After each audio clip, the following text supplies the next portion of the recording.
Hey everyone, Mark Meckler, president of Convention of States here.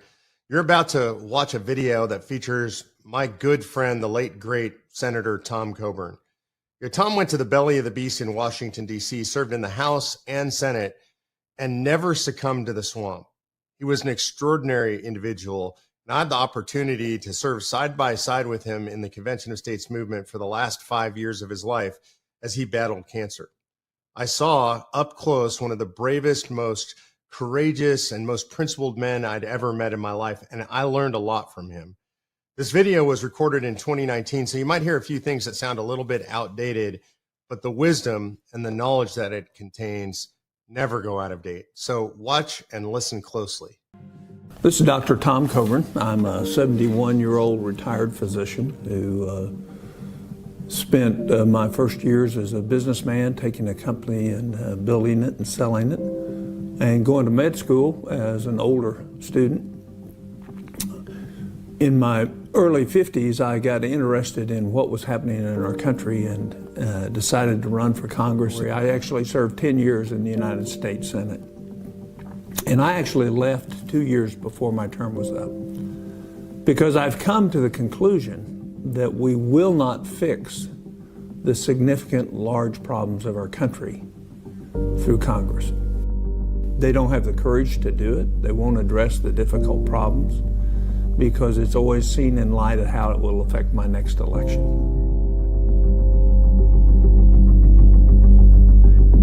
And quite frankly, the vast majority, not all, but the vast majority of people who go to Washington want to stay there.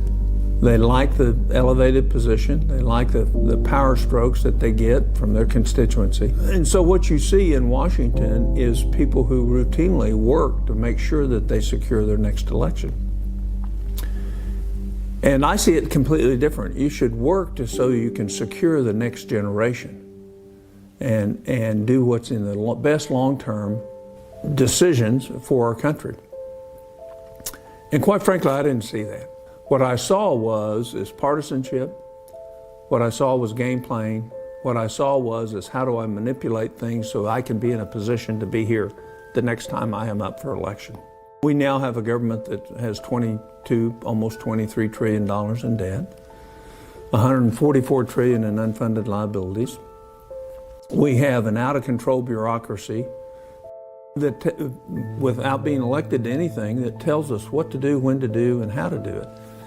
And the real question for our country is who gets to decide? Are we free or are we not free? And we're not free when somebody in Washington who was never elected to a job tells us how we must spend our state money.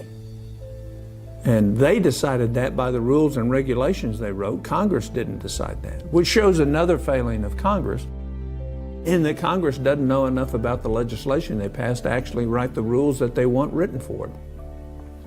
So they transfer that to somebody that wasn't elected.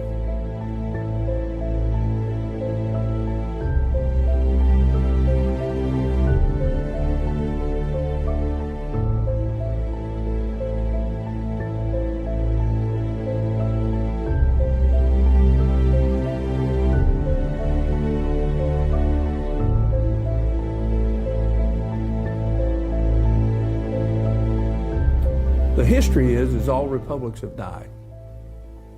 You can look at throughout all history. And I think America can cheat history. I don't think we have to die. I don't think we have to lose our freedoms. I don't think we have to go bankrupt with $144 trillion of unfunded liabilities like we have today.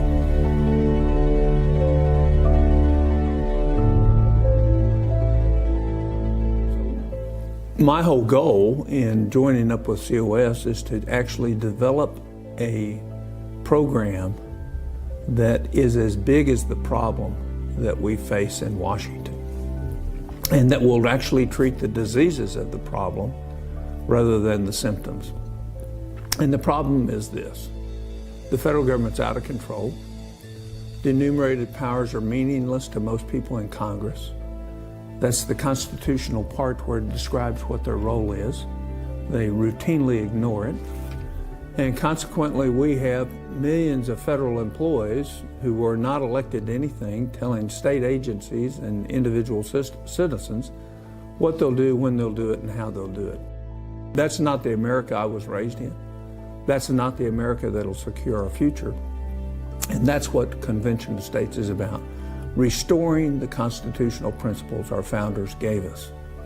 And we do that by collecting 34 states to go in for a convention of amendments on 3 issues. Most people know what those are. It's limiting the scope and power of and jurisdiction of the federal government. It's fiscal responsibility on part of the federal government. And it's term limits associated not only with members of Congress, but also appointed officials in the federal government. And if we do that, we can actually save our country. So the question for me is, the rest of my life, will I work to secure the future for the next generation? And do that by promoting a convention of states that will restore the fundamental freedoms that secure our liberty, that secure our future, and secure the next 2 generations.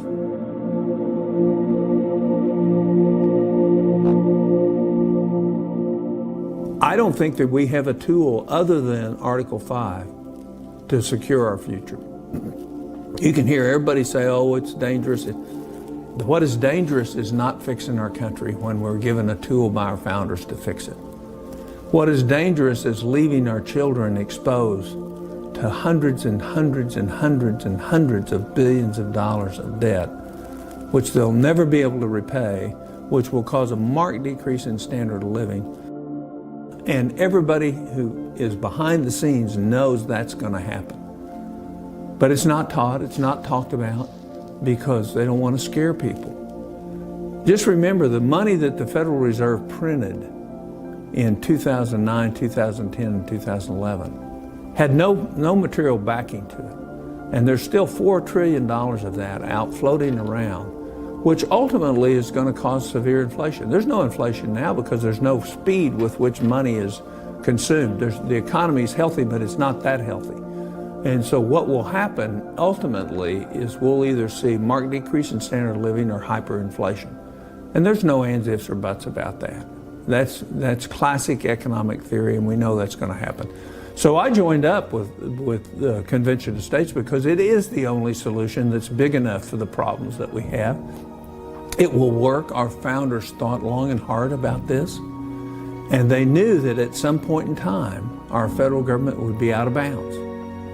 And it is. And it's doing things it was never intended to do, and it's taking away liberties that it was never intended to do. So I'm a proud advisor to the Convention of States. I hope you will be too. I hope you will work hard, that you will talk to your state representatives and state senators and encourage them to be part of the solution instead of part of the problem.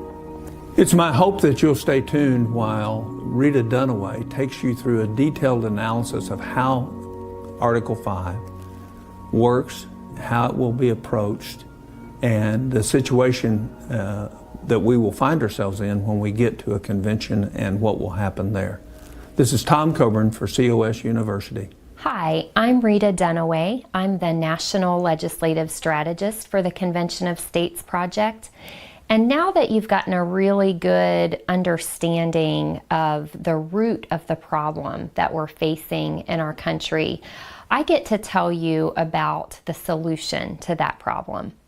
And the solution is actually found right in the Constitution itself.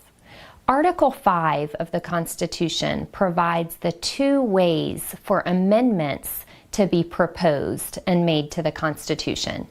Congress can propose amendments, or the states can agree to trigger a convention for proposing amendments. Now, it's important to keep in mind that regardless of which way the amendments are proposed, the states always are the ones to ratify constitutional amendments, and it always takes 3/4 of the states to ratify any amendment proposal. That's 38 states, so it's a really high bar. Now, up to this point in history, only the first means of proposing constitutional amendments has ever been used. Congress has been the one to propose all of the amendments we have right now.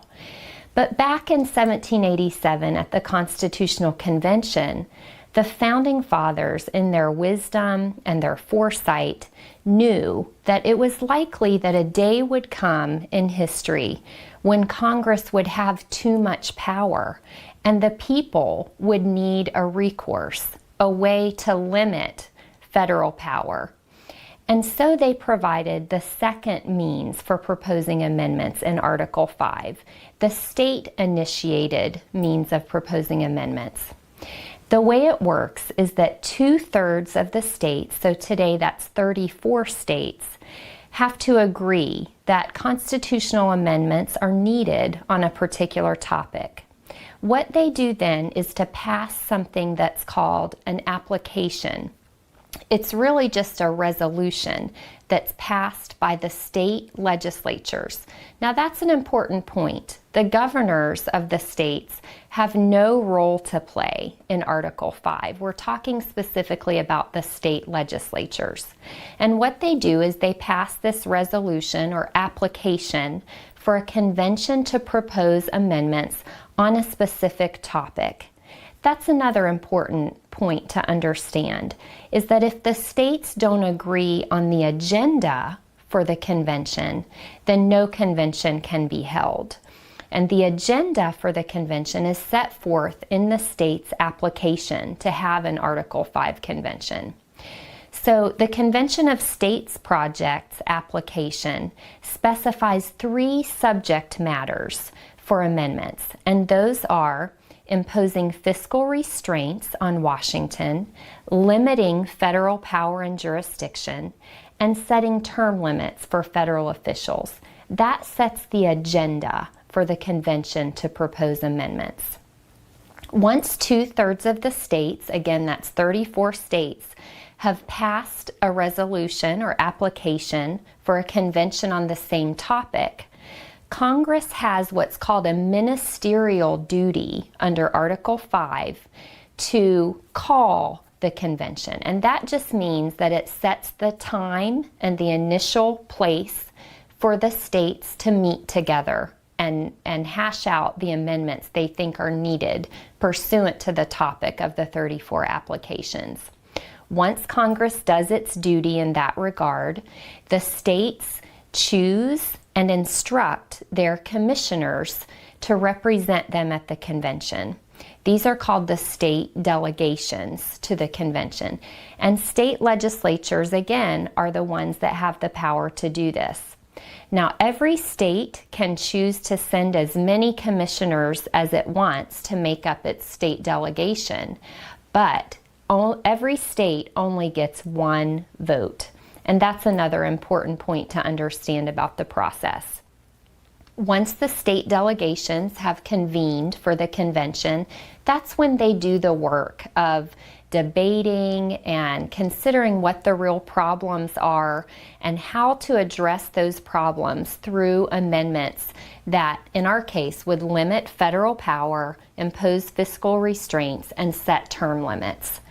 They work in committees, they draft up amendment proposals, and any amendment proposals that are approved by the majority of the states at the convention are then sent back to the states, as we said before, for ratification. And once again, every single amendment proposal must be ratified by 38 states in order to become effective.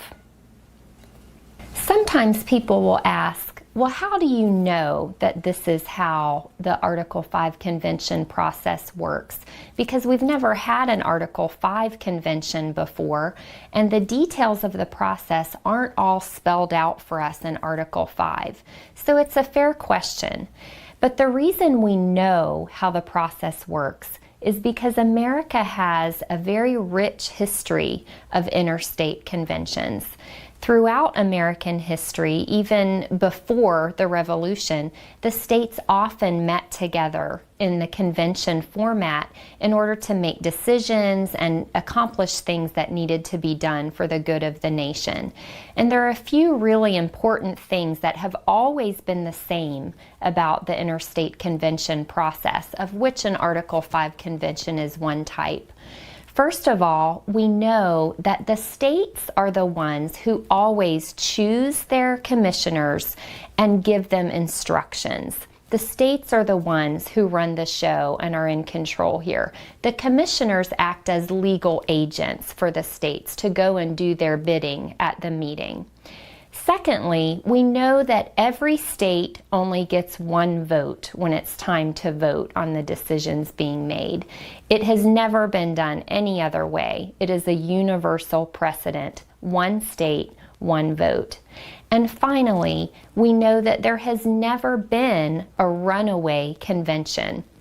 Every convention on record, including, for instance, the Constitutional Convention in 1787, shows very clearly that the commissioners have respected and obeyed the instructions given to them by the states. So far, I've talked a lot about what we need the states to do, the state legislatures in particular, in order to trigger this Article 5 convention that really is the last best hope of restoring constitutional governance in America.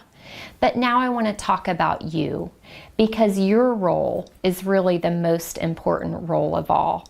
Your state legislators need to hear from you in order to make sure that they will support the Convention of States resolution in their state. If you haven't already done so, please go to our website, conventionofstates.com, and sign the petition. That petition will be delivered directly to your state legislators. After you do that, please take the next step and make a personal phone call or even a personal visit to your state legislators. Tell them why you support the Convention of States project and ask them to be a champion for the resolution in their state legislature. I'm Rita Dunaway for COS University. Hey everyone, Mark Meckler here, President of Convention of States. If you watched the previous 2 units, you heard from my good friend, the late great Dr. Coburn, about the problems that America is facing today. You heard from our Senior Vice President for Legislative Affairs, Rita Peters, about the convention, about what the structure looks like, and how it all happens legally. What I want to do is sort of give you a vision for what it's going to be like to have a convention and the exciting stuff that could possibly come out of a convention. And let's start with the convention itself. Now, one of the things I love about the idea of calling a convention of states is that what we're going to see is the largest constitutional education project in American history. And that's not just hyperbole. I'm not overstating the case. And literally, this is going to be like the Super Bowl, the World Series, Indy 500, World Cup, if you're a soccer lover, the Stanley Cup, all combined together. Everybody in the country is going to be watching. And when I say everybody, I mean almost everybody. For example, I think you're going to see this in all the schools. Little kids are going to be watching it in their classes. I think in high school and high school government classes, they're going to be watching the convention. I think in college and political science classes, they're going to be watching. I think the convention is going to be featured on the news every night, the major things that happen, the major amendments that were proposed, the great speeches that were given, maybe some of the foibles and the mistakes of the delegates to the convention.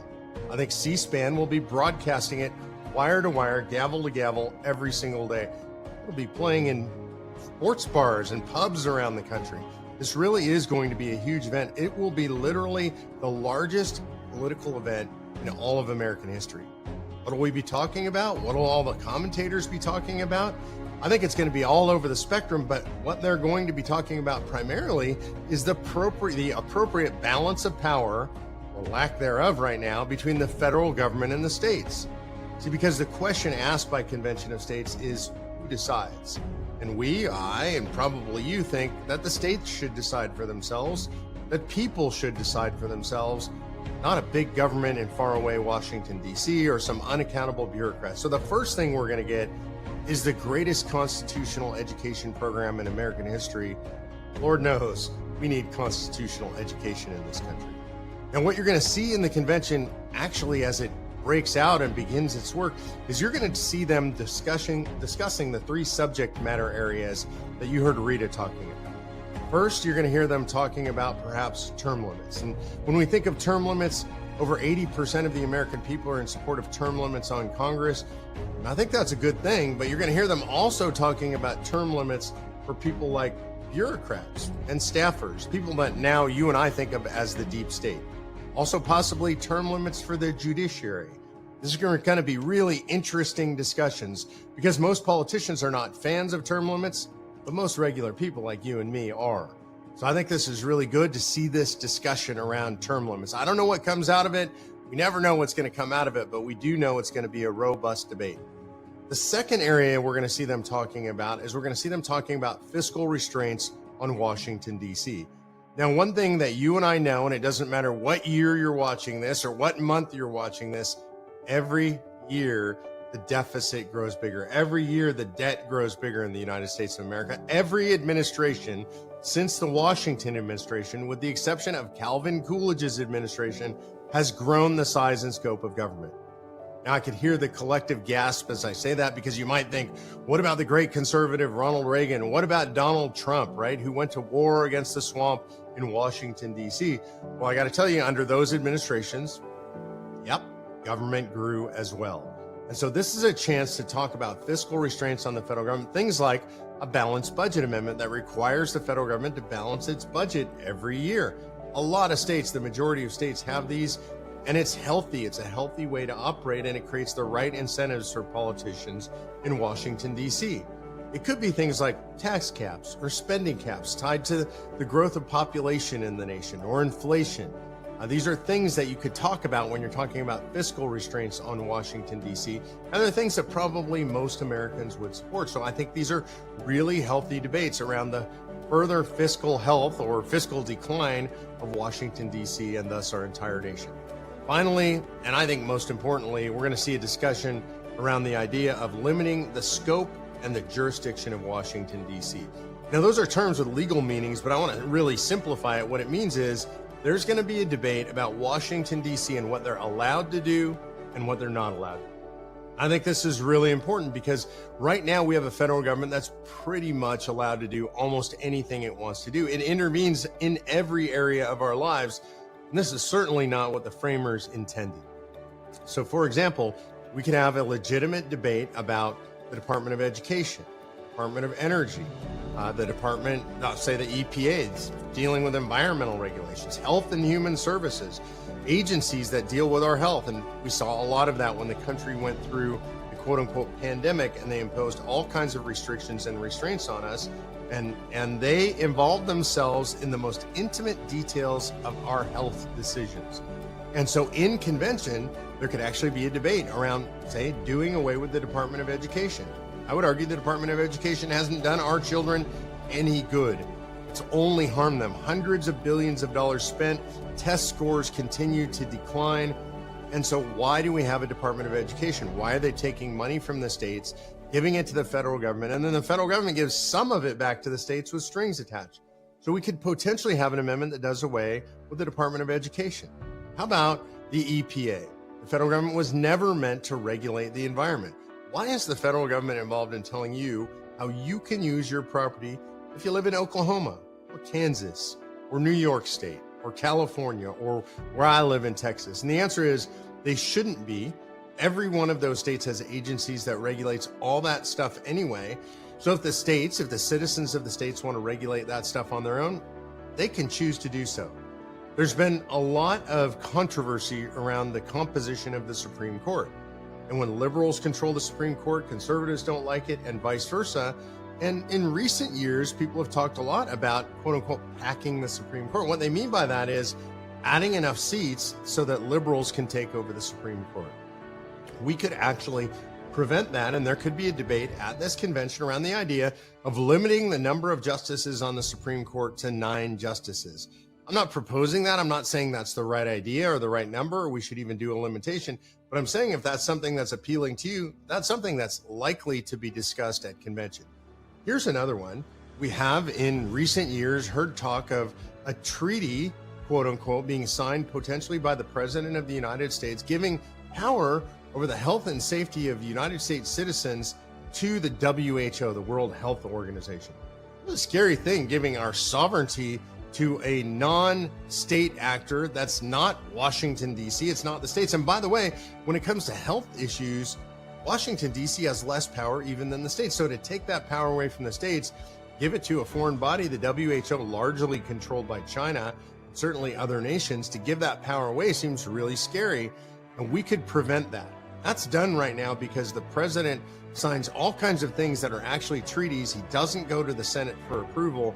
It's never intended to be that way. Anything that looks like a treaty and smells like a treaty, it's a treaty, and we should prohibit the president from entering into treaties other than with full Senate ratification. So these are some of the things that we could actually do.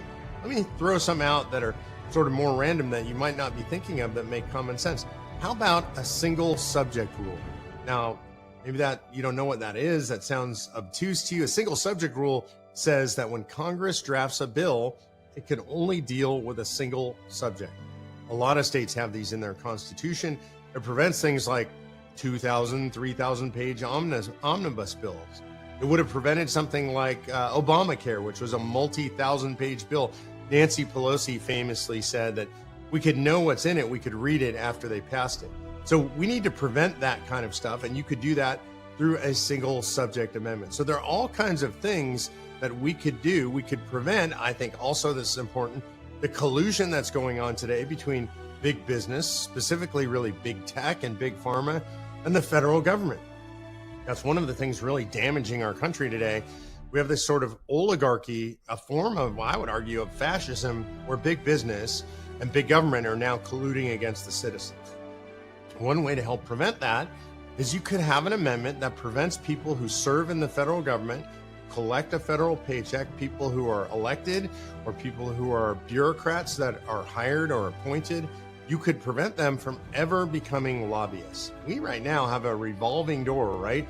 People go into the administrations, they become bureaucrats, they become staffers, they get elected, they're senators, they're congressmen. They go in, they get a bunch of knowledge and connections, and then they come out and they use that in a very profitable way to benefit big business with those relationships by getting stuff done inside the government. Now, I'm guessing that you don't like that. I don't like that. We know that most Americans don't like that. And so what that means is we have to stop it. And you and I can actually stop that by working to see that these things are ratified and then are proposed and then ultimately ratified. Look, in the big picture, the way this works, at the end, if we get a bunch of these, is we're going to be more free as citizens. Anytime you can take power and control away from Washington, D.C., and give it back to the states and back to the people, well, then we're more free.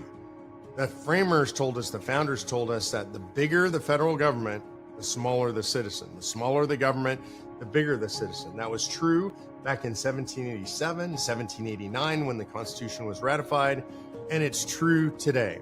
What this will do is create a government that's more accountable to the citizens of the United States of America, less accountable to big business, foreign nations, and to insidious influence. What we really want is we want a government that you're in control of. We want a government that does as little as possible. We want to elevate the self-governing citizen and deflate the controlling government. If this is something that sounds interesting to you, if it's something that sounds exciting to you, and I know, of course, I've dedicated my life to it, it's interesting and exciting to me, then you can get involved if you haven't already done so by going to conventionofstates.com, signing the petition, clicking the Take Action tab, and volunteering. I encourage you, it's not enough to just watch these courses at Convention of States University. I love that you're doing that. I love that you're becoming an educated and involved and informed citizen, but you need to get involved by taking action today.